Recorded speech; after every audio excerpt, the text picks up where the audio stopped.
పరిశుద్ధుడు ప్రియ పరలోకమందున్న మా కన్న తండ్రి, మీ ఘనమైన శ్రేష్టమైన నామమునకు మీ ప్రియకుమారుడు మా రక్షకుడైన యేసుక్రీస్తు వారి నామములో మీకు స్తుతులు స్తోత్రాలు. మా తండ్రి, ఈ దినమును చూడక అందరూ తమ జీవితాలను ముగించుకుని కనరాని లోకానికి పోయారు తండ్రి. మేమైతే మీ అపారమైన కృప, కరుణ, కటాక్షము, మీ దయా దాక్షిణ్యత, ప్రేమను బట్టి తండ్రి మేము సజీవులుగా నిలిచి ఉన్నాము తండ్రి. సంఘముగా, సమాజముగా మీ సన్నిధానాన్ని కూడి ఉన్నాము తండ్రి.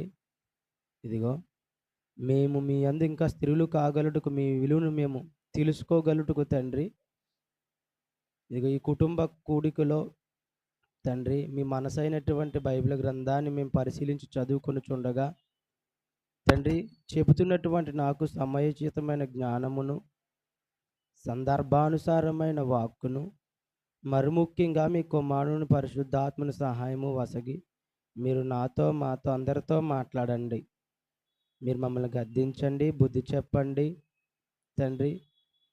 మీ పట్ల ఎలా మసులు కొనాలో, మెలగాలో తండ్రి మాకు నేర్పించమని అడుగుతూ, చెప్పిన వాక్య ప్రకారం తండ్రి జీవించటకు మంచి హృదయాన్ని దయచేయండి. అలాగనే వినుచున్నటువంటి మీ పిల్లలు, మా ఆత్మీయులైన వారికి వినగల చెవులను, గ్రహింపగల హృదయమును ప్రసాదించండి. సంఘాన్ని నడిపిస్తున్న దైవజనులను జ్ఞాపకం ఉంచుకొనండి. వారి పరిచయని దీవించి ఆశీర్వదించండి. ఇంకా ఈ కూడికకు హాజరు కావలసి దలుచుకున్న వారు తండ్రి, వారి ప్రయాణంలో ఉంటుండగా తండ్రి సకాలంలో మా మధ్యకు తీసుకుని రాగలుటకు వారి ప్రయాణం అంతటిలో మీరు కాచి కాపాడమని, ఈ కూడిక ద్వారా మీరు సమస్త మహిమ, ఘనత, ప్రభావాలు పొందాలని, కూడిక పెట్టుకున్నటువంటి కుటుంబాన్ని దీవించి ఆశీర్వదించమని, పరసంబంధమైన ప్రతి మేలులతో వారిని తండ్రి వారిని సంతోషపరచమని ఈ చిన్ని ప్రార్థన మా ప్రభు నామని అడిగి వేడుకున్నామా పరమ తండ్రి, ఆమేన్. ముందుగా మన కన్న తండ్రి అయిన దేవాదేవునికి, మన ప్రభువును లోకరక్షకుడైన యేసుక్రీస్తు వారి నామములో కూడి ఉన్న మనందరి తరపున స్తుతులు స్తోత్రాలు తండ్రికి ఆరోపిస్తూ, స్తుతులు స్తోత్రాలు తండ్రికి ఆరోపించాను. నాకు వందనాలు చెప్పమలేదు. నేను చాలాసార్లు గమనిస్తున్నాను. నేను నా నా ప్రార్థన కానీ, నేను చెప్పే విధానం కానీ అన్నీ గమనిస్తున్నారు అనుకుంటున్నాను, కానీ లేదని నాకు అర్థమవుతుంది. పోనీ ఒక్కసారి కాకపోతే రెండోసారి అయినా నేర్చుకుంటారు అనుకుంటే లేదు. నేను స్తుతులు స్తోత్రాలు అని చెప్తే నాకు వందనాలు చెప్తున్నారు మీరు. మన అందరి తరపున నేనే తండ్రికి స్తోత్రాలు తెలియజేస్తున్నాను ప్రభు పేరట.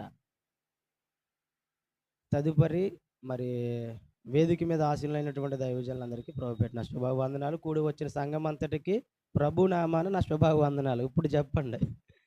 సంతోషం. ఏమన్నా నీరసంగా కనబడుతున్నారు? నాది అదే పరిస్థితి. ఆరోగ్యం సహకరించట్లేదు. మాట కొంచెం గట్టిగా మాట్లాడలేను, దయతో మన్నించండి.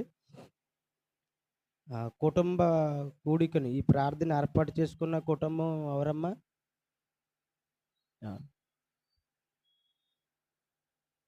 మంచిది.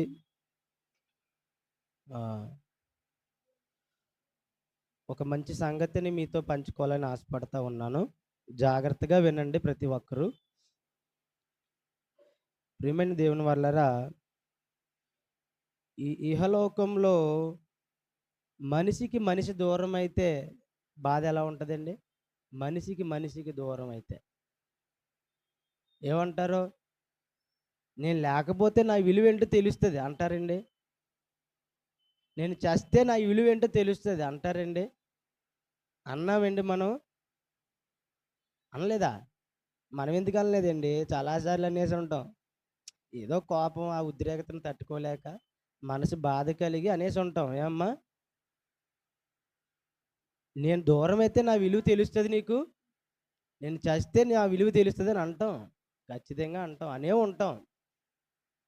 ఒకవేళ ఫర్దర్లో భవిష్యత్తులో కూడా మన మనసును కకలావికలం చేసి కోపద్రీకులు చేసినప్పుడు ఖచ్చితంగా అనేస్తాం. ఇంకేంటి బాధ తట్టుకోలేక. సరే, ఈ సంభాషణ ఎవరెవరి మధ్యన జరుగుతుంది? సాలిబాబు కొంచెం సౌండ్ పెట్టవా? చిన్నదే. Master bench, master. అమ్మా, ఈ సంభాషణ ఎవరి మధ్య జరుగుతుందమ్మా? ఇంకా బెంచ్ పర్లేదు, బేస్ తగ్గించే, 0 చే. ఓకే. ఈ సంభాషణ ఎవరి మధ్య జరుగుతుంది? అమ్మ భర్త భార్యల మధ్యన జరుగుతుందా? ఇంక కుటుంబ సభ్యులు ఎవరి మధ్య జరగదా? ఒక ప్రియురాల మధ్యన జరుగుతుంది, స్నేహితుడి మధ్య జరుగుతుంది, అన్నదమ్ముల మధ్యన జరుగుతుంది, తండ్రి కొడుకుల మధ్యన జరుగుతుంది, భార్య భర్తగా జరుగుతుంది. ప్రతి కుటుంబాల్లో మనిషి అన్న ప్రతి వాడితో జరుగుతుంది అండి. ఏమని? నేను దూరం అయితే నా విలువ ఏంటో తెలుస్తుంది, నేను చేస్తే నా విలువ ఏంటో తెలుస్తుందని ఖచ్చితంగా అంటాం. సరే, మనిషికి ఒక జీవికి ప్రాణికి సంబంధంలో ఈ సంభాషణ ఉంటుందంటారా? ఈ విధానమైన సంభాషణ ఏమైనా ఉంటుందంటారా? జంతువు అంటదేంటి, ఓ ప్రాణి నేను దూరం అయితే నా విలువ తెలుస్తుంది అని అంటదా? ఉం? అంటదా? అనదు. కానీ మనకు మాత్రం విలువ తెలుస్తుందండి కొన్ని సందర్భాల్లో. ఒక్కోసారి కుక్క ఇలాంటి టైంలో కుక్కున్నా బాగున్ను, అది అరిచి ఆ అగత్యము ఆ యొక్క పరిణామం చోటు చేసుకోకుండా జరగాల్సిన నష్టం జరగకుండా కాచినేమో అరిస్తే మనం మేలుకుని త్వరగా దాన్ని నివారించే వాళ్ళమేమో అని చెప్పి మనం ఖచ్చితంగా భావించిన సందర్భాలు మనుషులకు ఉంటాయి. ప్రాణి అంటే ప్రాణి కదండి, కుక్క అంటే ప్రాణే కదా. అంతెందుకు మన కుక్కల్ని ఒక 2000 కోట్లకు అధిపతి అయినటువంటి ఒక ధనవంతుడిని కుక్క కరిచేసినందుకు సెంట్రల్ గవర్నమెంట్ నుంచి ఆజ్ఞలు జారీ చేసేసారు. కుక్కలు ఎక్కడ కనబడినా సరే మీరు పట్టేయండి అని చెప్పి. మళ్ళాటోని కరిసిన దానికి ఎవడ పట్టించుకోడు, ఆ ఊసి ఎక్కడ రాదో. సర్లేండి, అంటే తెలియజేస్తున్నాను జరిగినటువంటి కరెంట్ అఫైర్ని. అయితే ఆ కుక్కలను పట్టుకెళ్ళిపోతుంటే సెలబ్రిటీసు, ధనవంతులు, ఐశ్వర్యవంతులు, ఈ జంతు ప్రేమికులు విలవిల్లాడిపోతున్నారండి. అంటే అంత విలువ తెలిసొచ్చిందంటారా? కుక్క విలువ అంత తెలిసొచ్చిందా? అంటే ఒక కుక్క విలువేంటి? ప్రతి జీవి గురించి మాట్లాడుకుంటున్నాం. జంతు ప్రేమికులంటే పక్షిని పంచుకునేవాడు ఒకడు, పురుగుని పెంచుకునేవాడు ఒకడు, నక్కని పెంచుకునేవాడు ఒకడు, పాముని పంచుకునేవాడు ఒకడు, సింహాలు పులులను పెంచుకునేవాడు ఒకడు, పిల్లులు పెంచేసుకుంటున్నారు. అవునా కదండి? అంటే ఒక ప్రాణి, ఒక జీవికి మనిషికి మధ్య కూడా విలువ తెలుస్తుందా? ఏంటి మాట్లాడట్లేదు? చెప్పండి. ఏమో మరి నాకు మీ స్పందన కనబడాలి నాకు. లేకపోతే నా ముందుకెళ్తే ప్రసంగం. నాకు ఈ డీజిలు, పెట్రోల్ లాంటిదనమాట మీ స్పందన. లేదంటే ఈ బండి ముందుకెళ్దాం. జాగ్రత్తగా వినండి ప్రియులారా. అంటే ఒక మనిషి, జీవి మధ్య ఉండేటువంటి సంబంధంలో విలువ తెలుస్తుందా? దూరమైతే విలువ తెలుస్తుందండి? వెరీ గుడ్, మంచిది. మనిషికి ఒక వస్తువుకి మధ్య కూడా ఆ విలువ తెలుస్తుందంటారా? ఆలోచించండి. మనిషికి ఒక వస్తువుకి దూరమైతే, ఆ వస్తువు దూరమైతే విలువ తెలుస్తుందా? మీరు వంట వార్పు కార్యక్రమాలు చేసినప్పుడు ఆ వస్తువు లేనప్పుడు ఆ బాధ మీకు తెలుస్తుంది కదండి. అయ్యో, ఈ వస్తువు ఉండి పని సింపుల్గా అయిపోయేది. ఇక మనిషిలోని కొన్ని సంగతులు ఉంటాయి. మనిషికి ఇవ్వవలసిన మర్యాద ఇవ్వకపోయింది అనుకోండి, నాకు మర్యాద ఇవ్వట్లేదంటే దాని విలువ, ఎందుకు మర్యాదను కోల్పోయానో దాని విలువ తెలుస్తుంది. గౌరవం ఇవ్వలేదనుకోండి, ఎందుకు గౌరవం ఇవ్వట్లేదంటారు? ఇంతకు ముందు గౌరవం ఇచ్చేవారే, విలువని ఇచ్చేవారే, ఇప్పుడు ఎందుకు ఇవ్వటం లేదన్న దాని విలువ, నేను ఈ ఎదవ పని చేశాను దానివల్ల నేను ఇది కోల్పోయిన విలువ, మంచి మర్యాద, గౌరవం, పేరు ప్రఖ్యాతులు, ప్రతిష్ట, వీటి విలువ తెలుస్తుందా మనిషికి? తెలుస్తుంది. జాగ్రత్తగా నా మాటలు అర్థమవుతున్నాయి మీకు? మంచి సంగతిని తెలియజేయబోతున్నాను మీకు. అంటే తెలుస్తుంది. ఓకే, మంచిది. 4 కేటగిరీలు మాట్లాడుకున్నాం. అలాగే ఒక పదవి విలువ, ఒక రాజకీయవేత్తకి పదవి విలువ చేగోల్పోయినప్పుడు తెలుస్తుంది. ఇక్కడ ఒక మనుజుండు దాపరించాడు ఇవాళ 28 నుంచి 30 వరకును గ్రౌండ్లో. ఆయన మనుషుల యొక్క స్వాతంత్ర్యాన్ని ఏం చేస్తున్నాడో ఆయనకే తెలియదు. మరలా బానిసలుగా మార్చేద్దాం అనుకుంటున్నాడో, మరి ఏం చేద్దాం అనుకుంటున్నాడో. ఎందుకో ఆ ప్రసంగాలు, ఎందుకో ఊగిపోవడం ఏం అర్థం కావట్లేదు. జనాలు తండోపతండగలగా కోకోలకి వెళ్ళి కలుగు తీస్తున్నారు అక్కడ. ఎందుకో అర్థం కావటం లేదు. మనుషుల్ని స్వతంత్రులను చేయాలనుకుంటున్నారో, ప్రతి విషయంలోని బానిసలు చేయాలనుకుంటున్నారో అర్థం కావట్లేదు ఈ రాజకీయవేత్తలు ఏంటో. ఏంటి అంటే మనం 4 కేటగిరీలు మాట్లాడుకున్నాం, బాగానే ఉందండి. కుటుంబ విషయంలో ఒక కుటుంబ ప్రార్థన పెట్టుకున్నవారు కూడా గ్రహిస్తూ ఉండాలి. అంటే కుటుంబం విలువల చాలా ఉన్నతమైనవి దేవుడు చెప్పాడు. కుటుంబంలో మనిషిని కోల్పోతే చనిపోయినా, దూరమైపోయినా, ఏవో అడ్డంకులు, అవాంతరాలు, గొడవలు, ఇబ్బందులు ఏవో చోటు చేసుకుంటా ఉంటాయి. దాన్ని బట్టి ఓ మనిషి కోల్పోయినప్పుడు, దూరమైనప్పుడు ఆ విలువ ఎలా ఉంటదో ఆత్మపూర్ణమైనటువంటి మనకే బాగా అర్థమవుతదండి. ఆత్మ సంబంధులకు, దైవ సంబంధులకు, దైవభీతి కలిగిన వారికి, దైవ ఇష్టాన్ని నెరవేర్చే వారికి, భక్తిపరులకి, నీతిమంతులకి వీరికే అర్థమవుతది ఆ విషయాలు. మిగతా వారికి ఎవరికైనా అర్థమవుతదా? అలాగ అర్థమయ్యేలా ఉంటే ఈనాడు కూనీకోరులు చేసేవాళ్ళు, అత్యాచారాలు చేసేవాళ్ళు ఎక్కడి నుంచి బయలుదేరుతున్నారు? ఫ్యాక్టరీల నుంచి గాని వస్తున్నారు అనుకుంటున్నారా? మ్యానుఫ్యాక్చరింగ్ ఏమైనా ఉందనుకుంటున్నారా? ప్యాకెట్లు ప్యాకెట్లుగా అందులో పడేసేసి, ప్యాకింగ్ చేసేసి ఇసిరేస్తున్నారు అనుకుంటున్నారా? లేదండి. కుటుంబం యొక్క విలువలు కుటుంబంలో ఉన్న వారికి ఎరగకపోవడం వల్ల ఆ దౌర్భాగ్యం మనం అనుభవించాల్సొస్తుంది. అవునా కదా! చూడండి సమాజాన్ని చూస్తుంటే మాకు ఏమర్థమవుతుంది? ఆళ్ళందరూ ఎక్కడి నుంచి వచ్చేస్తున్నారు అనుకుంటున్నారేంటి? ఎవడో ఇసిరేత్తే వచ్చేసినోళ్ళు గాదు. ఎవడో తయారు చేత్తే వచ్చేసినోళ్ళు గాదు. కుటుంబం యొక్క విలువలు తెలియకపోవడం వల్ల.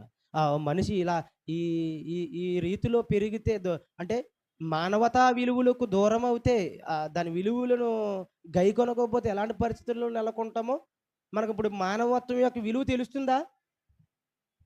అందుకే ఇవాళ నేను ఒక స్టేటస్ పెట్టాను. రేంజల్ రాజేష్ గారిది ఆహ్, ఆర్టికల్ 26 గురించి చిన్న 14 నిమిషాల నిడువుగల వీడియోలో సాంగ్ గూడా పాడి పెట్టారు. వండర్‌ఫుల్ చాలా బావుందది. అంటే మానవత యొక్క మానవతత్వం ఉన్నది చూడండి. అది ఉన్నతమైనది. దేవుడు పెట్టిందే. దాని యొక్క విలువ మనకు అర్థమవుతుందిప్పుడు. ఎందుకని? మానవతత్వానికి విరుద్ధంగా క్రూరతత్వంతో, మృగతత్వంతో ఉన్నటువంటి మనుషులు మనం చూస్తున్నాం కాబట్టి విలువ అర్థమవుతుంది కదండీ! అంటే మానవతత్వానికి దూరమైనటువంటి మనుషులను చూస్తుంటే విలువ తెలిసొస్తుంది మనకి. మానవతత్వాన్ని కూడా ఒక నైతిక విలువను కూడా కోల్పోతున్నారు మనుషులు. ఆ విలువను ఎరగక అన్న విషయం అర్థం అండి. దూరమైతే విలువ తెలుస్తుందన్న సంగతి ఓవరాల్‌గా ఇప్పుడు నేను చెప్పినటువంటి 4, 5 కేటగిరీల్లో మనకు అర్థం అవ్వాల్సిన సంగతి ఏటంటే, దూరమైతే విలువ తెలుస్తది. అంతే కదండీ! Yes or no? తెలుస్తది కదా! ఆహా! చాలా సంతోషం. గైగొన్నారు. గమనించారు. ఆ! గ్రహిస్తున్నారని నేను భావిస్తున్నాను. మంచిది. మరి మనిషి దేవునికి దూరమైతే? అదేంటి మనిషికి దేవుని దూరం అయితే మేము దగ్గరికే కదండీ ఉన్నాము. సన్నిధానానికొచ్చాము. సంఘముగా, సమాజంగా కూడి ఉన్నాం. ఈ కుటుంబ కూడికలో, ప్రార్థనలో ఉన్నాము. మేము దేవునికి దగ్గరగా నివసిస్తున్నాము. మేమెక్కడ దూరంగా ఉన్నామేంటని మీరు మమ్మల్ని అంటున్నారేంటని అనొచ్చు. ఆఫ్‌కోర్స్ నువ్వు ఉండొచ్చు. నేనెవరు అనట్లేదు. ఉన్నవారిని అనట్లేదు. మన మన జీ మన వ్యక్ మన భక్తి జీవితంలో దూరమయ్యే సన్నివేశాలు, సందర్భాలు ఉండవా? లేదా గతంలో చోటు చేసుకోలేదా? భవిష్యత్తులో చోటు చేసుకోవా? లేదంటే ఆల్రెడీ చోటు చేసుకున్నవారు మనతో మెలిగి ఉండటం లేదా? సహవాసం కలిగి ఉండటం లేదా? ఈళ్ళారా జాగ్రత్తగా వినండి. ఇక్కడ మనం గమనించగలిగితే నేను చెప్పినటువంటి కేటగిరీలో మనిషి మనిషికి దూరం అవ్వడం. మనిషి జీవికి దూరం అవ్వడం, లేదంటే మనిషికి జీవి దూరం అవ్వడం.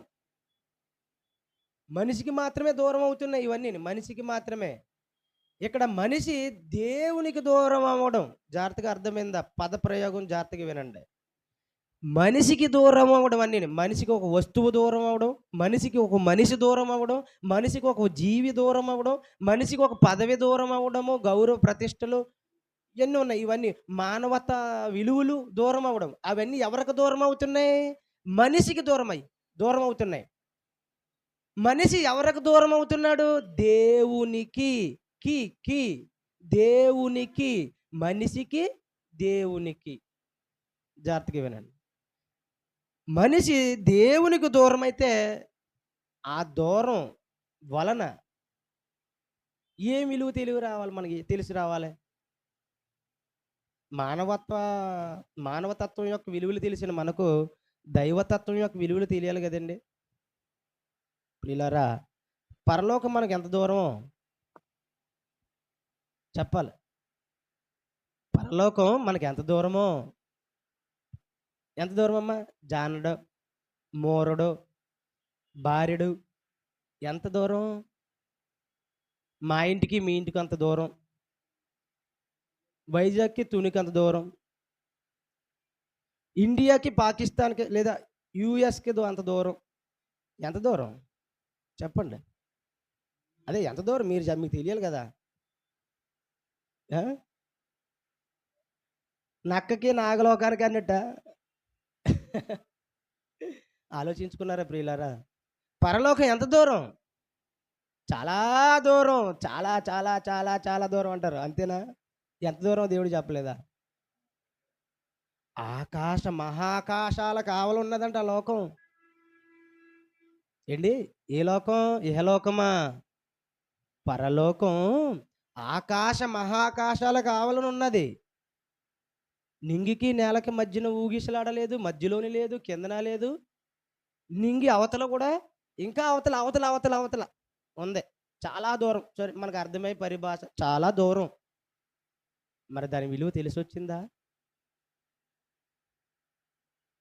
ఆలోచించండి. దాని విలువ తెలిసొచ్చిందా? పరలోకం యొక్క విలువ తెలిసొచ్చిందా? ఏ ఎందుకు రాలేదు? సరేనండి. సరే, దేవుడు ఎక్కడున్నాడు? పరలోకంలో ఆసీనుడై ఉన్నాడు.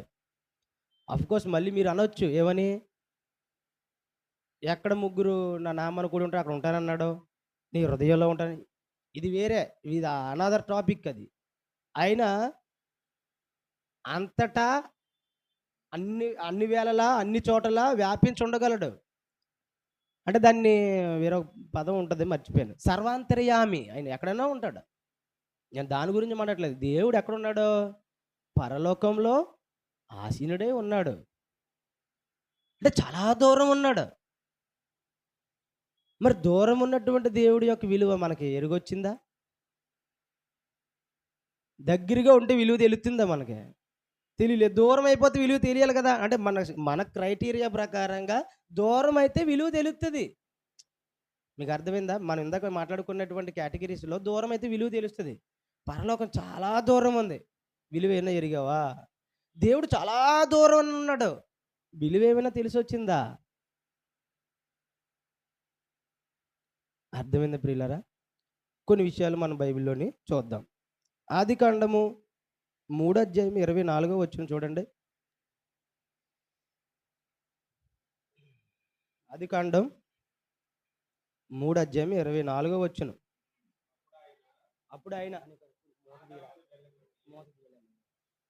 అప్పుడు ఆయన ఆదామును వెళ్ళగొట్టి ఏది ఒక్క నిమిషం అండి.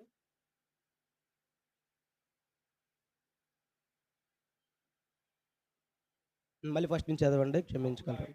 అప్పుడు ఆయన ఆదామును వెళ్ళగొట్టి ఏదేను తోటకు తూర్పు దిక్కున ఇన్ని కెరూబులను, జీవవృక్షమునకు పోవు మార్గమును కాచుటకు అటు ఇటు తిరుగుచున్న. చాలండి. ఇక్కడ మనం గ్రహించాల్సింది ఏంటంటే 24 అప్పుడు ఆయన, ఎవరైనా? పక్కింటి ఆయన, పొరుగింటి ఆయన కాదు. చాలా దూరంలో ఉన్నటువంటి దేవుడు, ఆకాశ మహాకాశాల ఆవల ఆసీనుడై ఉన్నటువంటి దేవుడు. ఆయన ఆయన ఏమంటున్నాడు? చదవండి ఇప్పుడు. ఆదామును వెళ్ళగొట్టి, ఆదామును వెళ్ళగొట్టి ఆదామును వెళ్ళగొట్టి అంటే దాని అర్థం ఏదేను తోటలో నుంచి, ఏదేను తోటలో నుంచి ఏం చేస్తున్నాడు? వెళ్ళగొడుతున్నాడు, తోసేస్తున్నాడు, తరిమేస్తున్నాడు, ఇంకా గెంటేస్తున్నాడు, ఇంకా పారదోలేస్తున్నాడు. అంటే నేను పర్యపదాలు మీకు మీకు ఆ యొక్క ఏమంటే డీప్నెస్, లేదంటే దాని తీవ్రత మీకు అర్థం అవడం కోసం ఇవన్నీ చెప్పాను.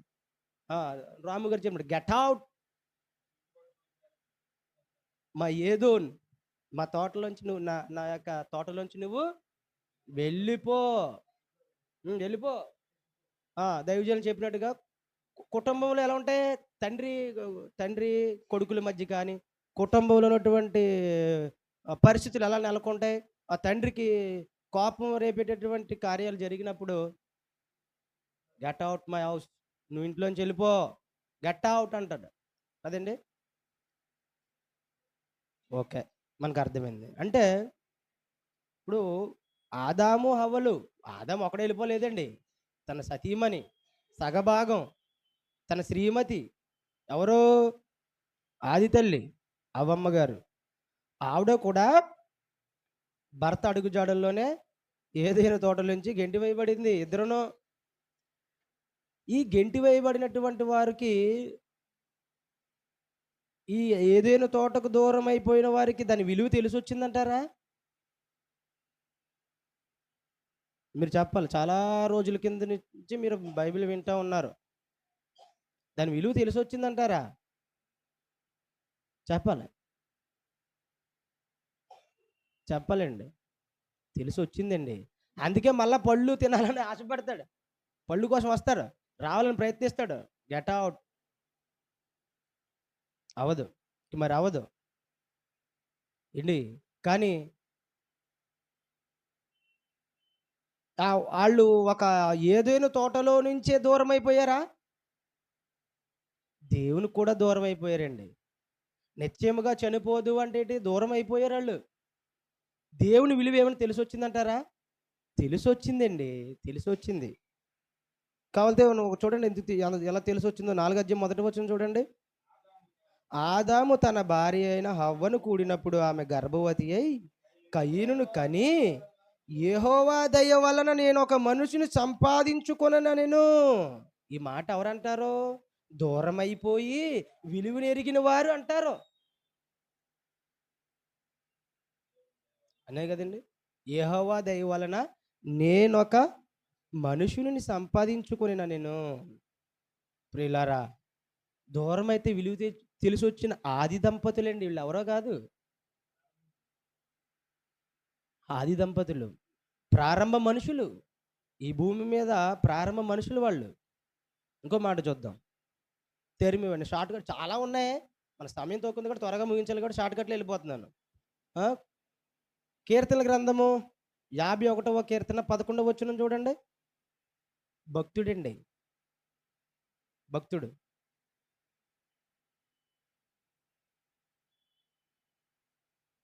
చూడండి 51వ కీర్తన 11వ వచనం. నీ సన్నిధి నుండి తోసివేయకము, నీ పరిశుద్ధాత్మను నా యొద్ద నుండి తీసివేయకము. చాలండి, చాలు. ఎవరంటున్నారు ఈ మాటలు? చెప్పాలి. దావీదు గారు. ఎవరితో అంటున్నారు? చాలా దూరాన ఉన్నాడు చూడండి దేవుడు, ఆయనతో అంటున్నాడు. ఆయనతో అంటున్నాడు. ప్రియులరా, నేను ఎందుకు దావీదు దగ్గరికి వచ్చి, చాలా మంది ఈ మధ్యలో చాలా మంది దేవునికి దూరం అయిపోయిన ఈ మధ్యలో చాలా మంది ఉన్నారు. మత్తయి సువార్తలో మనకు కనబడి తీనవసరం లేదు. అబ్రహాం కుమారుడు దావీదు యొక్క కుమారుడైన యేసుక్రీస్తు వంశం వల్ల ఎలా స్టార్ట్ అవుతుందో నేను అలా పోయాను అనమాట. అబ్రహాం నుంచి కాకుండా ఆదాం నుంచి మొదలెట్టి డైరెక్ట్ దావీదు గారి దగ్గరికి వచ్చాను. ఈ కీర్తన ఎంత గొప్ప కీర్తన అంటేనండి, ఆ పైన చదవండి ఒకసారి. ఆ పైన కీర్తన ప్రారంభించేటప్పుడు పైన కొంచెం ఇంట్రడక్షన్ ఇస్తారు. వచనాలు ఉండవు, చిన్న చిన్న అక్షరాలు ఉంటాయి. దావీదు బత్షెబా యొద్దకు వెళ్ళిన తర్వాత నాతాను ప్రవక్త అతని యొద్దకు వచ్చినప్పుడు రచించినటువంటి కీర్తన. నాతాను ప్రవక్త అతని దగ్గరకు వచ్చి ఏం చెప్పాడు? నువ్వు దేవుని ఎదుట పాపం చేసావు అని చెప్పాడు. ఇప్పుడు ఏం జరుగుతుందంటే ఈ కీర్తనలో పశ్చాత్తాపం వస్తుంది. ఈ కీర్తనలో పశ్చాత్తాపం వస్తుంది. ఈ కీర్తన అంతా కూడా దేవుని నుంచి వైదొలిగిపోయిన వారు, పడిపోయిన వారు, దూరం అయిపోయిన వారికి చాలా మంచి ఆదర్శవంతమైన కీర్తన అండి ఇది. ఈ కీర్తన అంటున్నాడు, ఆ భక్తుడు ఏమంటున్నాడు? దావీదు ఏమనుకున్నాడండి? నాకు తిరిగిలేదు, ఇంకా దేవుడు నాతో ఉన్నాడు అనుకున్నాడు. ఉఫ్ అని ఊతో పడిపోయాడు. ఎవడు ఊదినోడు? ఆడు వాయుమండల సంబంధ అధిపతి, అందుకే ఊదేసాడు. ఊతే పడిపోయాడు. మనం ఎవరైనా ఊతే పడిపోతామా? మామూలుగా ఇలా ఇలా ఉప్పు అని ఊతే పడిపోతామా? ఇది భౌతిక సంబంధమైందండి. ఎంత బక్కలుగా ఉన్నా సరే పడిపోడు, ఊదేస్తే పడిపోడు మనిషి ఊదేస్తే. కానీ వాయుమండల సంబంధమైన అధిపతి ఎంత బలవంతుడైనా సరే ఊదేస్తే పడిపోయాడు. పడిపోయాడు కనుకనే ఏం చేస్తున్నాడు? పశ్చాత్తాపడుతున్నాడు. ఇప్పుడు చదవండి, నేను చెప్పిన వచ్చును కీర్తన. నీ సన్నిధిలో నుండి నన్ను తోసిమయకు తండ్రి. అలా అంటే నేను అలా అంటే వాయిస్ డబ్బింగ్ అన్నాడు వాడు. అంటే పశ్చాత్తాపం, ఏడుపు గొట్టు వాతావరణం, ఆ గొంతులో ఏదో బెదురు, ఆ గొంతులో ఏదో వణుకు. అంటే దూరమైపోతే, దేవునికి దూరమైపోతే ఏమైపోతాడు? ఏమైపోతాడో మన దృష్టికి. భక్తిహీనుడిది ఏమైపోలేదండి. ఏమైపోద్ది? ఏండి చాలా సందర్భాల్లో కొన్ని కోల్పోయినప్పుడు కొంతమందికి వెళ్ళి సజెషన్స్ ఇస్తారు, సలహాలిస్తారు, సొల్యూషన్స్ చెప్తారు. చెప్పేటప్పుడు వారిని ఓదార్చడానికెళ్ళేటప్పుడు, "ఏండి ఏం అయిపోలేదండి, ఏం అవ్వలేదు మీరు ఊరుకోండి. అంతా బానే ఉంది, అంతా బానే ఉంది" అని చెప్తుంటారు. అవునా కదా! మీరు చాలా మందికి చాలా సార్లు చెప్పుంటారు. ఇది అలాంటి పరిస్థితి కాదు ప్రియులారా. ఏమైపోలేదండి, ఊరుకోండి ఏమైపోయింది అనే పరిస్థితి కాదిది. ఆత్మ సంబంధమైన సంగతిది. ఏమైపో అంటారండి, "నువ్వు తెగించి చూస్తాను." ఇది దావీది కాకుండా మన మన తరంలో మనం ట్రావెల్ చేస్తున్నటువంటి కాలంలో మన మధ్యన ఒక సహోదరుడు ఎవరైనా ఇలాగే పరిస్థితిని నోచుకుంటే, ఏమైపోలేదు అంత బానే ఉంది బ్రదర్, ఏం పర్లేదు అనండి, చూస్తాను." ఇది భౌతిక సంబంధమైన విషయం కాదిది. ఒక దేవునికి, ఒక ఆత్మకిది జరిగేటటువంటి ఒక పెద్ద ఘర్షణ, పెద్ద యుద్ధం. ఈ లోక స్నేహం దేవునితో వైరమని మీరు ఎరుగురా? దాన్ని మనం ఇంత సంకుచితంగా ఎలా ఆలోచించగలుగుతాం ఈ విషయాన్ని? ఏం పర్లేదు బ్రదర్, ఏం అవ్వలేదు అనేయగలరా? తెగించకూడదండి. తెగించకూడదు ఇలాంటి విషయాలకి. ఏమైపోయిందండి అనడానికి. ఏదో అయిపోతుందనే గదా నీకంటే భక్తిపరుడు అంటున్నాడు. నాయనా, నాన్న, నా తండ్రి, నీ సన్నిధానం నుండి నన్ను తోసివేయకుము అని చెప్పి కీర్తన మొత్తం కూడా ఇంకా చూడండి మీరు. పిన్ టు పిన్ ప్రతి వచనం. నాయనా నన్ను తోసేయకు, తోసేయకు, తోసేయకు. నన్ను తరిమేయొద్దు. ఏండి ఆదామవ్వలు కూడా అలాగే అడుగుంటారు కదండీ! ఒకసారి ఇమాజిన్ చేసుకోండి. మీరు ఊహించుకోండి ఒకసారి. మనకక్కడ రాయబడలేదని చెప్పి దావీదు గారిలాగా ఆళ్ళు ప్రస్తావన రాలేదని చెప్పి పోరండ్రా అలా పోండ్రా అంటే పోయారనుకుంటున్నారా? మేము వెళ్ళం. ఎంత ఏడ్చుంటారో, ఎంత గొగ్గోలు పెట్టుంటారో, ఎంత కన్నీటి క్రాంతులై ఉంటారో, ఎంత దుఃఖముఖులై ఉంటారో ఆలోచించారా ఎప్పుడైనా? ఎప్పుడైనా ఆలోచించారా? ఆదామామలు ఊరికనే పోయారు. ఆ 4వ అధ్యాయంలో ఎంట్రన్స్ మనకి వెంటనే ఒక కట్టేసుకుంటే మళ్ళీ నెక్స్ట్ కట్‌లో ఇలా ఉంటది. అంటే చూడండి, ఈ డైరెక్షన్ చేస్తున్న ఫీల్డ్‌లో కట్ చేస్తే అని అంటాడు. యాక్షన్ మళ్ళీ కట్ చేస్తే యాక్షన్ అని చెప్తున్నట్టు ఒక అధ్యాయం అయిపోయిన తర్వాత మళ్ళీ 4వ అధ్యాయంలోకి వచ్చారికి వాళ్ళది మన సంతోషంగా మనం ఎప్పుడైతే దాన్ని ఫీల్ అవుతామో అప్పుడు దాని యొక్క బాధ, సంతోషం, ఆవేదన అన్ని హావభావాలు మనము అన్వయించుకున్నప్పుడు దాని యొక్క లోతు అర్థమవుతదండి. అందుకే బైబిల్ అర్థం కానిటువంటి మూర్ఖులు చాలా మంది కాదు, కోకొల్లలుగా కుప్పతెప్పలుగా అఘోరిస్తున్నారు క్రైస్తవ సమాజంలోనే. నిజం. ఎందుకంటే బైబిల్ హావభావం అనేది అది జస్ట్ పుస్తకం. అది దేవుని మాట. కానీ అది పలకలేదు. పలుకుతదా? నువ్వే దాన్ని చదువుకుని, నువ్వు ఫీల్ అయ్యి, నువ్వు హావభావం తెచ్చుకోవాలి. నువ్వు అన్వయించుకోవాలి. నువ్వు లోనవ్వాలి దానికి. అప్పుడు అర్థమవుతది. బైబిల్ అలా చదవరు. ఆహ్, ఇలా ఇలా కాదు. ఫీల్ అవ్వాలి. అందుకే మిమ్మల్ని ఫీల్ అవ్వమన్నప్పుడు ఏమన్నాను? ఊహించుకోండి ఒకసారి అన్నాను. దావీదుకి దాపురించినటువంటి ఆ సంఘటన, ఆ సంగతి దాన్ని ఆదామవ్వల మీద అప్లై చేస్తే ఎలా ఉండుంటది చూడండి. ప్రారంభ మనుషులు ఇంకెంత ఎఫెక్షన్ కలిగి ఉంటాడండి. నిన్న కాక మొన్నొచ్చిన దావీదుకి అంత ఎఫెక్షన్ ఉంటే అర్థమవుతుందా? నిన్న కాక మొన్నొచ్చిన దావీదుకే అంత ఎఫెక్షన్ ఉంటే, దేవునితో అంత సాంగత్యము, సంబంధము కలిగి ఉంటే దావీదుకే, ప్రారంభ మానవులు భూమి మీద వీళ్ళు బాల్యం లేదు ఆళ్ళిద్దరికిని. పసితనం లేదు వాళ్ళకి. నిండు యవ్వనులుగా కలగజేశాడు దేవుడు వాళ్ళని. వీళ్ళు ఇంకా ఒక ఊహ రావాలి. చాలా చాలా ఎన్నో పరిణామాలు చోటు చేసుకోవాలి. పసితనము, బాల్యము, యవ్వనం ఇయన్నీ దాటుకొని వచ్చిన తర్వాత నీ దేవునితో సంబంధం ఏమున్నాయండి? ఎన్ని గొడవలున్నాయి. ఇది గాదు. నిండు యవ్వనులుగా దేవుడిని వారు ఎదుర్కొన్నారు. ఆ ప్రేమను రుచి చూసారు. ఎంతకాలం? చాలా కాలం. మరి వాళ్ళు ఏమైపోవాలి? సింపుల్‌గా గెట్ ఔట్ అంటే ఎళ్ళొత్తాం నాయన, ఎళ్ళొత్తాం నాయన నేను ఎళ్ళిపోయారనుకుంటున్నారా? ఊహించుకోండి ఒకసారి. చెప్తున్నాడు నేనెలా మాట్లాడుతుంటే వింటున్నా మీరెలా ఊహించుకోవాలి ఇంకా? ఫీల్ అవ్వండి ప్రియులారా. ఫీల్ అవుతే బైబిల్ చాలా అద్భుతం. చాలా అద్భుతం. ఫీల్ అవుతే. మనం మాకు ఈ లోకం యోగ్యమైనది కాదు అనిపిస్తది మనకి. ఈ లోకం యోగ్యమైనది కాదనిపిస్తది. హెబ్రీయులకు రాసినటువంటి పత్రికలో 11 అధ్యాయంలో చివరికొచ్చేసరికి అంటారు.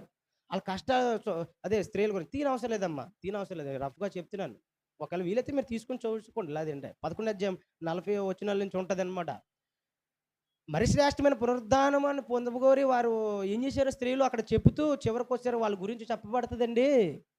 అట్టి వారికి ఈ లోకం యోగ్యమైనది కాదని అనుకున్నారంట. ఎందుకని? వారికి దేవుడి మనసేంటో అర్థమైంది. వారు అనుభవించారు. అన్వయించుకున్నారు. ఆలోచించుకుంటున్నారు. కాబట్టి వాళ్ళకేమర్థమైంది? మాకు ఈ లోకం యోగ్యమైనది కాదనిపించింది. మనం కూడా మనస్ఫూర్తిగా దేవుని మనసైనటువంటి బైబిల్‌లోనికి మనం ఎళ్ళామనుకోండి, ఎళ్ళగలిగామనుకోండి, ఎంత త్వరగా ఎళ్ళిపోతే బాగున్ను. దేవుని నాయన ఏం పనుంటే చెప్పు నాయన చేసి వచ్చేత్తాం అనిపిస్తుంటుంటది. ఎందుకంటే ఆ ఎడబాటున ఆ దూరాన్ని మనం తాళలేం. ఏండి ఒక కొడుకు దూరం అయిపోతే తండ్రి తాళతాడండి? గెట్ ఔట్ అయితే అనగలుగుతాడు గానీ, ఎప్పుడొచ్చేత్తాడో చాలా సందర్భాల్లో చిన్నప్పుడు కూడా చాలామంది సోదరులని, స్నేహితులని చూశాను. ఎందుకు అవి కూడా వీడియోలు చేస్తూ ఉంటారు యూట్యూబుల్లో తారసపడుతుంటాయి మనం ఇలా ట్రోల్స్ చేసేటప్పుడు. ఆడు ఇంట్లోంచి వెళ్ళిపోమంటే వెళ్ళిపోతాడు. బట్టలట్టుకుని పోతాడు. సాయంత్రానికి ఆకలేసి వచ్చేస్తుంటాడు. అవి మనం నవ్వుకుంటూ ఉంటాం. కానీ చాలా సీరియస్‌గా తీసుకుంటే తండ్రి అలాగే వస్తాడేమోనే అనుకుంటాడు. కానీ పోయిన వాడిని ఓ దుష్ట రాక్షసుడు పెట్టేసాడనుకో ఇంక రాలేడాడు. రాలేడు. రాలేడు ప్రియులారా.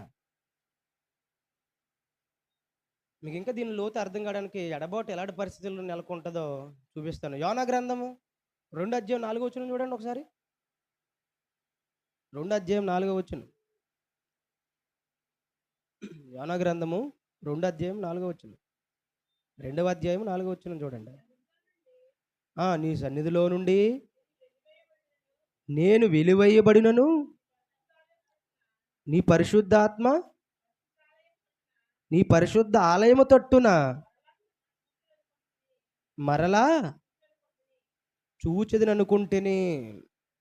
ఎవరు మాట్లాడుతున్నారో ఎవరితో మాట్లాడుతున్నారో? నీ సన్నిధిలో నుండి అంటే నీ ఎవరిదే? సిఎస్సియా? మరి ఏంటి నీ సన్నిధి అంటే ఎవరిది? దేవుని సన్నిధి. నీ అంటే ఆ కాంటెక్స్ట్ ఎవరు? నీ అంటే చాలా దూరాన ఉన్నాడు చూడండి. ఆకాశ మహాకాశాలు ఇది మీరు ఇది మర్చిపోకూడదు మీరు. ఆయన సన్నిధి. ఆయన సన్నిధిలో నుండి నేనంటే ఎవరు? యోన. ఈరోజు మనం కూడా ఆపదించుకోండి మనల్ని. మనము, నేను, నీవు వెలిబయ్యబడినను కామ పెట్టి నీ పరిశుద్ధ ఆలయము తట్టు. ఎవరి పరిశుద్ధ ఆలయము తట్టు అంటే దేవుని. చాలా దూరాన ఉన్నాడు చూడండి. ఆయన పరిశుద్ధ ఆలయము తట్టు మరలా చూచెదననుకుంటిని అంటున్నాడు. ఎవరు? యోనా గారు. మనం ఎప్పుడైనా అలా అనుకుని ఉంటామంటారా? మన నుంచి పోయిన వారు కానీ దేవునిలో పడిపోయి చెడిపోయి మరి నిలవలేనటువంటి వారు ఎందరో పోయిన వారు దేవుని వద్దనుకుని పోయినారు ఎవరైనా సరే మరలా నీ పరిశుద్ధ ఆలయం తట్టు లేదంటే సంఘము తట్టు సహోదరుల తట్టు దేవుని తట్టు తిరిగిదని అనుకునే ఉంటారంటారండి పడిపోయిన వారు. అలా అనుకోని ఇవ్వలేదండి. అనుకోని ఇవ్వదు. వాయుమండల సంబంధమైన అధిపతి ఆ ఊదేసేవాడు అనుకోడు. ఈడిని లోనికి వెళ్ళనివ్వకూడదు అనే సంగతిని ఆడికి గురిగా పెట్టుకుంటాడు. రానివ్వడండి. అందుకే అగ్నిలో నుండి లాగినట్టుగా మనం వెళ్ళాలి. నిలుచున్నటువంటి మనం వెళ్ళాలి. ఆ ఎల్లమని పంపిస్తేనే ఆయన ఏం చేశాడు యోనా గారు? ఎల్లం అంటుంటాడు ఆయన. వాళ్ళు మారని ఈయన డిసిషన్ తీసేసుకుంటూ ఉంటుంటాడు. కానీ ఆయన ఏమంటున్నాడు? మంచి అద్భుతమైన మాట పలికి నీ సన్నిధిలో నుండి నేను వెలివేయబడినను ఒకవేళ నీ పరిశుద్ధ ఆలయము తట్టు మరలా చూస్తుందని అనుకుంటే అలాంటి భావాలు నాలో ఉన్నాయి తండ్రి. నేను అలాగనుకుంటున్నాను అని చెప్తున్నాడు. ఇంకో మాట కూడా చూద్దాం. దైవజనులు మొన్న దైవజనులు చెప్పారు. తర్వాత ప్రకాష్ సోదరులు కూడా సేవకులు ఆయన కూడా చెప్పారు. మొన్న లోక సువార్త 15 అధ్యాయం. అంటే రీసెంట్గా మెసేజ్లు కాబట్టి మీకు అర్థం అవ్వడం కోసం. లోక సువార్త 15 అధ్యాయము 17-18 వచనాలు చూడండి. వైద్యుని లోకా గారు 15 అధ్యాయము 17వ వచనం 18వ వచనం. అయితే బుద్ధి వచ్చినప్పుడు వాడా అయితే బుద్ధి వచ్చినప్పుడు వాడు నా తండ్రి యొద్ద ఎంతో మంది కూలివాండ్లకు అన్నము సమృద్ధిగా ఉన్నది, నేనైతే ఇక్కడ ఆకలికి చచ్చిపోచున్నాను. నేను లేచి నా తండ్రి యొద్దకు వెళ్ళి, తండ్రి, నేను నేను పరలోకమునకును విరోధముగాను నీ ఎదుటను పాపము చేసి తిని అని చెబుదాం అనుకున్నాడు. ముందు నిశ్చయించుకున్నాడు. ఎప్పుడది? బుద్ధి వచ్చినప్పుడు. ఎప్పుడది? అమ్మా ఎటు చూస్తున్నారు? ఎప్పుడది నేను అడుగుతున్నాను. ఎవరికే చెప్పాలి, మీరు చెప్పాలి. ఎవరికి వచ్చింది? తప్పిపోయిన కుమారుడికి. ఎందుకు వచ్చింది? ఎందుకు బుద్ధి వచ్చింది ఆయనకి? చెప్పాలి. దైవజనులు చెప్పారండి చక్కగాన. జబ్బులు అయిపోయా దూరం అయిపోయాడు. దూరం అయిపోయాడు కనుక నా దూరం అయిపోతే అప్పుడు విలువ తెలిసి మన దావీదు చూడండి ఏమన్నాడు? తోసేకు తండ్రి తోసేకు, నన్ను తరిమేయొద్దు అన్నట్టు, ఆదాము అవ్వాలన్నట్టుగా ఉంటేనే నువ్వు రాగలవు. లేదంటే అగమ్య గోచరమే, అగ్నికి ఆహుతే. ఇంకా మరి ప్రియులారా చాలా మంది ఏమనుకుంటారు, ఇప్పుడు అంత ఎందుకండి, ఆదాము అవ్వలు కానీ మనం మాట్లాడుకున్నటువంటి భక్తులు, దావీదు కానీ, యోనా కానీ, తప్పిపోయిన కుమారుడు కానీ, వీళ్ళందరూ ఏంటి? పడిపోయినారు, తిరిగి లేచున్నారు. అంటే మన దృష్టి ఇప్పుడు ఏమైపోయారు? ఫస్ట్ దూరం అయిపోయారు కదా. ఎందుకు దూరం అయిపోయారు? నిలుచున్నాను అనుకున్నాడు. వాళ్ళందరూ ఏమనుకున్నారు? నిల్చున్నాం అనుకున్నారు. మాతోదే ఉన్నాడు, మాకేం డోకా లేదనుకున్నారు వాళ్ళందరూ. కొరింథీయులకు రాసినటువంటి మొదటి పత్రిక 10:12 వచనం చూడండి. కొరింథీయులకు రాసినటువంటి మొదటి పత్రిక 10:12 వచనం. తాను నిలుచున్నానని తలంచుకొనువాడు పడకుండునట్లు జాగ్రత్తగా చూచుకొనవలెను.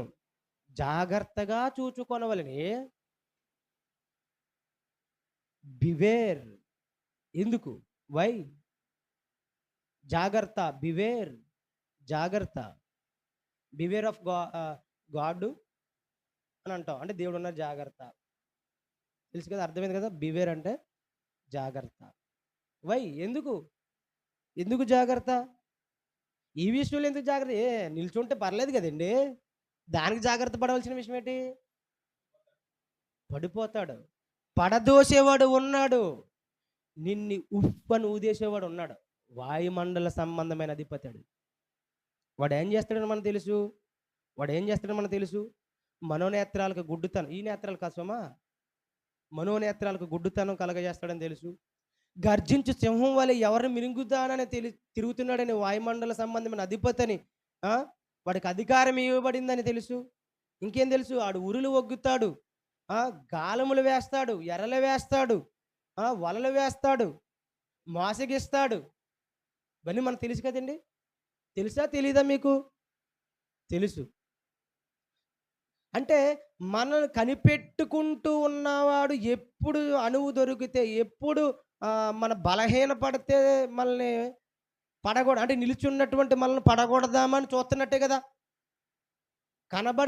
కనబడినటువంటి ఒక శక్తి మన కోసం పనిచేస్తున్నాడంటే కదా. ఆదామవ్వలు బలహీనమైన క్షణంలో మరి ఏమయ్యారు? పడిపోయారు. అంటే వాడిని కాచుకు తిరుగుతున్నాడు కదా. యోనా విషయంలో కాచుకు తిరిగాడు, దావీదు విషయంలో కాచుకు తిరిగాడు. మనం ఇందాక వరకు మాట్లాడుకున్న విషయాలు. ఆదామవ్వల విషయంలో కాచుకు తిరిగాడు. నీ విషయంలో నువ్వేమైనా స్పెషలా? నువ్వేనా స్పెషలా? వాళ్ళ దగ్గరికేనండి వస్తాడు. ఆఖరికి యేసుక్రీస్తు ప్రభు దగ్గరికన్నా వస్తాడేమో, కానీ నా దగ్గరికి అస్సలు రాడండి. ఎందుకంటే నేను యేసుక్రీస్తు వారి కంటే గొప్పవాడిని. యువర్ ఫీలింగ్, నువ్వు అదే భావిస్తున్నావు, అవునా? నా దగ్గరికి రాడు, మీ దగ్గరికి రాడు. ఏంటి? రారండి. ఆయన గారు రాడబెట్టండి. ఇక్కడ కూడా ఉంటాడు. ఇదేంటండి, ఇది దైవ సన్నిధి కదా, ఇక్కడికి ఎలా వస్తాడు? సినిమాల్లో చూసాం కదా, వాడేమో ఇలాగ బందకైతే ఉఫ్ అని పోతుంటాడు, అసలు దాటలేకపోతుంటాడు. ఆ సినిమాలు అవి ఎఫెక్ట్స్, అవి జరగవు. ఇది రియల్ దయ్యం గురించి మాట్లాడుతున్నాం. కల్పనా కథలకు సంబంధించిన దయ్యం గురించి మనం అయితే విడిచిపెట్టాం. ఇక్కడ కూడా వస్తాడు. రాడా? రాడా? వస్తాడండి. మరి విన్న వాక్యాన్ని దొంగిలించిపోవద్దు వాడు. వస్తాడు. వస్తాడండి. వాడికి ఇది రిస్ట్రిక్షన్ ఏరియా అనేది ఏమీ లేదండి. మనకి చాలా అఫీషియల్స్ భవనాల దగ్గర మనకు కనబడది. ఇది రిస్ట్రిక్టెడ్ ఏరియా అంటే అనుమతి లేనటువంటి ప్రదేశం. ఇక్కడ మీరెవరు రాకూడదు. డ్రోన్‌లు ఎగరేయకూడదు.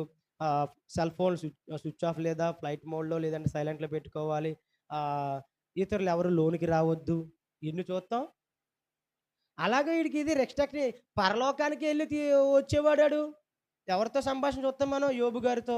యోబు గారి సంగతులు మనం ఒకసారి పరిశీలన చేసినప్పుడు ఏం కనబడతది? యోబు గురించినే ఎళ్ళాడు అక్కడికి. ఎక్కడికి? పరలోకం. అసలు పరలోకం పరిశుద్ధులు ఉండేదా? పాపులు ఉండేదా? ఒకడికొచ్చిన డౌటు. మరి ఆడేటి? పాపానికే ఆడు జనకుడు. Very good. ఆడెళ్లి తిరిగొచ్చేత్తన్నాడు. ఎక్కడికి? మనం దూరం అయిపోతున్నాం. దూరం అవ్వడానికి సిద్ధమవుతున్నాం చూడండి. చాలా దూరాన ఉన్నాడు. ఆకాశ మహాకాశాల పైన ఆసీనుడై ఉన్నటువంటి దేవుని యొద్దకి ఏమై వస్తున్నాడు? రాకపోకలు జరిగించేస్తున్నాడు. అంటే కొద్ది కాలం మట్టుకు రెస్ట్రిక్టెడ్ ఏరియా. అందాక ఆయన్ని అనుమతిస్తున్నాడు. ఆడికి రెస్ట్రిక్టెడ్ ఏరియా అంటూ ఏమీ లేదు. ఇది అర్థమైంది ప్రియులారా? అంతెందుకు నీ హృదయంలోనికి వచ్చేస్తున్నాడు. ఆహ్వానిస్తున్నారా లేదా? మన లూకా సువార్తలో చూస్తాం. ఇదే లూకా సువార్తలో ఆ ఇల్లు ఊడ్చి అమర్చి ఉండుట చూచి మరి 7 దెయ్యములను పట్టుకుని వస్తది. ఇల్లు అంటే ఏంటనుకుంటున్నారు? మన హృదయం. దేవునికి దేవాలయమై ఉన్నటువంటి దేహంలోనికి వచ్చేస్తున్నాడు. ఇది ఈ 4 గోడలు, సిమెంట్ గోడలు, ఇటుక బెడ్డలతో కొట్టినటువంటి రేగి చెట్లతో నిర్మించిన ఇది వాడికి అనుమతి లేని ప్రదేశం ఏంటండి? నీ హృదయమే ఇచ్చేస్తుంటే. ప్రియులారా, మోసం చేస్తున్నాడండి. మోసం చేస్తున్నాడు. చాలా మోసగించేస్తున్నాడు మనల్ని. అందుకే ప్రభు అంటారు కొన్ని వచనాలు చూసుకుని మనం త్వరగా ముగించుకుందాం. అదిగోండి. 24వ అధ్యాయం మత్తయి సువార్త 4లో అంటాడు. తీనవసరం నేనే చదివేస్తాను. యేసు వారితో ఇట్లా నేను ఎవడును మిమ్మును మోసపరచకుండా చూచుకొనుడు. మనం ఏం చేస్తాం? ఎవరిని మోసపరచకుండా ఆ పక్కింటోడిని, ఈ పక్కింటోడిని, ఆ సహోదరుణ్ణి, ఈ సహోదరుణ్ణి, ఆ ఎదురోడిని, వెనకాలోడిని వీళ్ళని చూస్తాం మనం. మంచిదే. ఎందుకంటే వారి ద్వారానే మోసగిస్తాడు. కానీ మోసగించేవాడు వీరి ద్వారానే కాదు. ఆడు అసలు ఆళ్ళని ప్రేరేపిస్తున్నాడు. వాళ్ళని ప్రేరేపిస్తున్నవాడు వాయుమండలం సంబంధమైన అధిపతి. మనం ఆడి గురించి అనుకుంటామా? అనుకోము. అందుకని మోసగించేవాడు వీడి ద్వారా మోసగిస్తాడు మనం తెలియక ఈడి మీద పడిపోతాం. ఎందుకంటే శరీరధారి ఉన్నారు కాబట్టి వ్యక్తులు వాళ్ళని మనం ఏమైనా చేయగలం ప్రియులారా.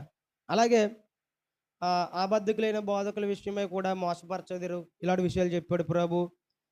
తర్వాత ఇందాక చదివాం కదా, కొరింథీయులకు రాసినటువంటి మొదటి పత్రిక తీయండి. 3వ అధ్యాయము 18వ వచనం చూడండి. కొరింథీయులకు రాసినటువంటి మొదటి పత్రిక 3వ అధ్యాయం 18వ వచనం. ఎవడును తన్ను తాను ఇది మరీ అద్దానమండి.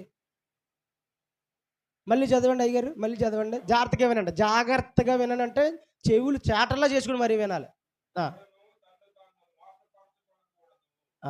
ఎవరును తన్ను తాను ఇదేమి దూరం అండి. ఇప్పటి వరకు వాయుమండలం సంబంధమైన అధిపతి మోసపరుతున్నాడు.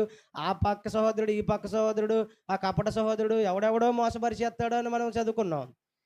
ఇది మరీ అద్దానం. ఇంకా మళ్ళీ అంటే ఆడెక్కున కోమని ఆడే నరుక్కుంటున్నాడు. ఇంకా లోకోక్తి ఉన్నది కదా, లోకసమి ఎక్కిన కొమ్మనే నరుక్కుంటున్నాడు. ఇంక తన కొమ్మని తారే నరుక్కుంటున్నాడు. రెండు ఒకటే. ఇక్కడ ఏం చెప్తున్నాడు? ఎవడును తన్ను తాను అంటే మళ్ళీ మనం కూడా మోసపరుచుకుంటామంట ప్రియులారా. అలా మోసపరుచుకునడం వల్ల ఏమవుతున్నాం తెలుసా? దేవునికి దూరం అయిపోతున్నాం. సరే దూరం అవుతున్నాం, విలువ తెలిసి వస్తుందా? దేవునికి దూరం అవడం అంటే ఏంటనుకుంటున్నారు? చర్చ్ మానేయడం, మరొకటి అనుకుంటున్నారా? మన భక్తి తత్వం, దైవతత్వం, మన పరిశుద్ధతను, మన క్యారెక్టర్ని కోల్పోవడం అండి, మరొకటే కాదు. అది కోల్పోవడమే దేవునికి దూరం అవ్వడం. కొన్ని అనివార్య కారణాలు ఉంటాయండి. చర్చ్కి రాలేము, మరలా వస్తావు. రావా? మంచాన పడతావేంటి? వచ్చేత్తావేటి?